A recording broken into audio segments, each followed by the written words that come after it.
I learn and mature every day now. No, I really agree with that I think that because a lot of my, childhood and trauma, I think I did grow up very fast. I think that I'm a mature, I've always been somewhat more mature, more, being of the more creative mindset. I'm just better than everyone. No, I been through the pages of my old journals. With every turn another memory. Hello, welcome to episode 59? 60. I should know this, 59, 60. And I should look up here because that's where the camera is. It's really hard to do that. Because I see myself here, but that's where the camera is. So I'll do my best to look at the camera.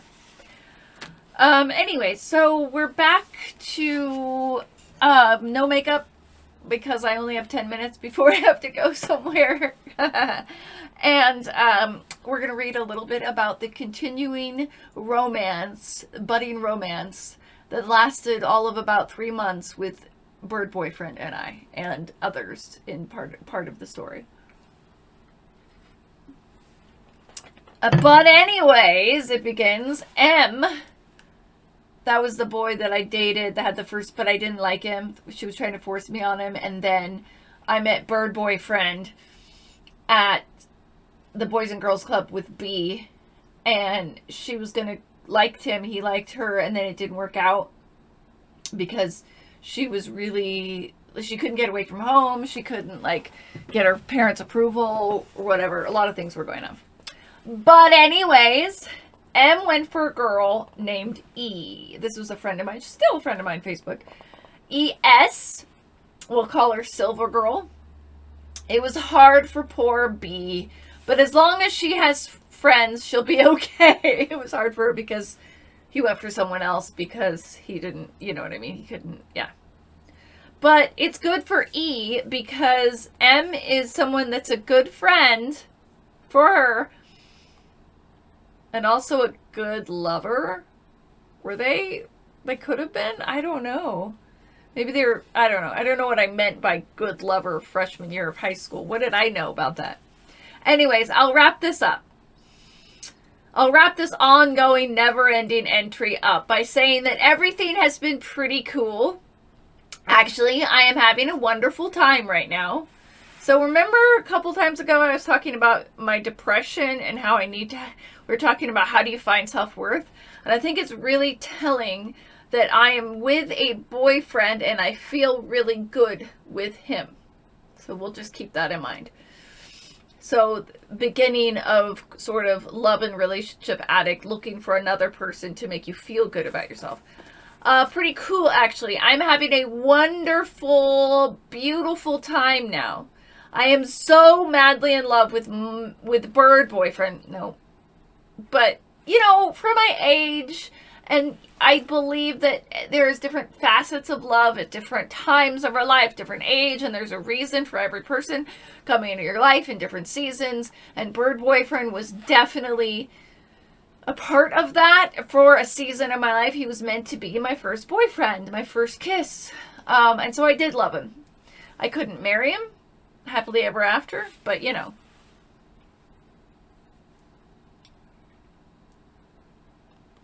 it's unbelievable. Everything that is going on in my life is perfect. I'm perfect. There's a real me, a real identity, not just a wannabe clone of Bad A or whatever, because she was always saying, this Bad A was always saying that I was a wannabe of her and basically putting me down, that I didn't have my own identity. I didn't have my own personality. I was nothing. I was just her clone. And that's a high school thing. I mean, you kind of saw that in Mean Girls with Regina George said that you're just a less hot version of me.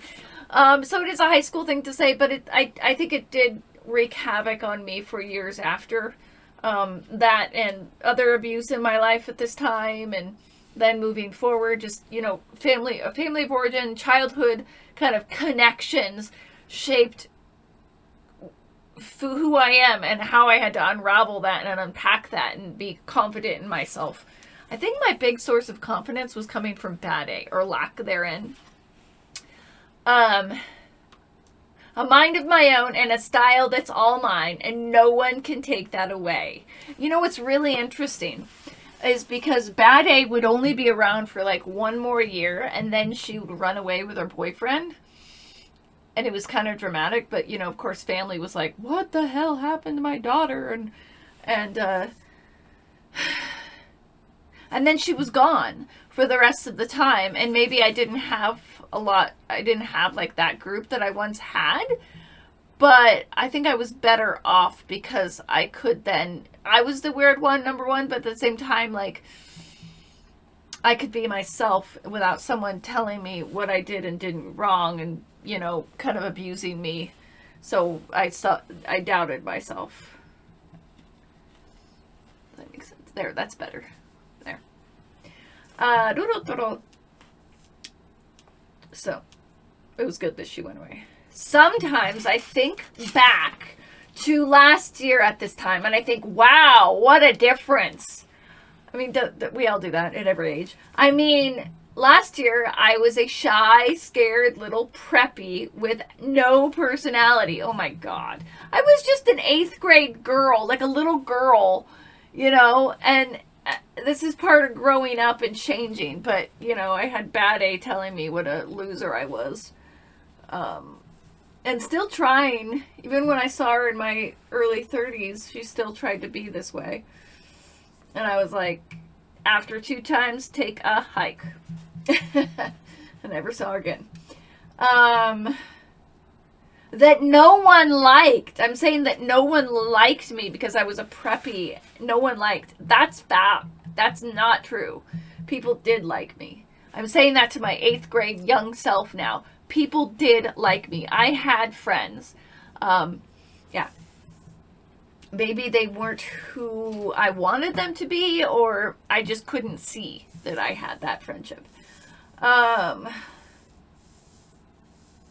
And the fact is, I didn't like myself either. And now I love myself, and I am so happy with my looks and my inner self. So, okay, that's awesome.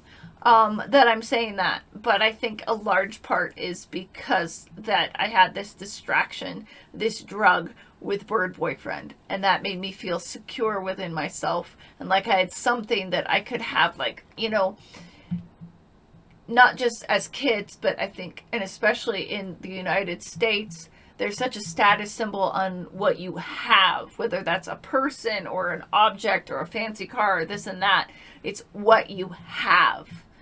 And it's sad that we often look at the person we're with as an object to make us to a status symbol. And I'm not saying that it's just people that are like, that are rich, you know, the Donald Trumps of the world. I think that we all do this to some extent. I know I've done it as a love and relationship addict. I've looked towards other people to be to prop me up, to make me look good in the world. And I think I was doing that here, both externally and internally, to make me feel better about myself and also look better in the world. Like, look, guys, I have a boyfriend. You can like me now. Okay. And then I also felt better about myself as I'm so happy with my looks and my inner self. I was putting on makeup every day to hide, but whatever. I learn and mature every day now. No, I really agree with that I think that because a lot of my, you know, childhood and trauma, I think I did grow up very fast. I think that I'm mature. I've always been somewhat more mature, more, being of the more creative mindset. I'm just better than everyone. No, I think that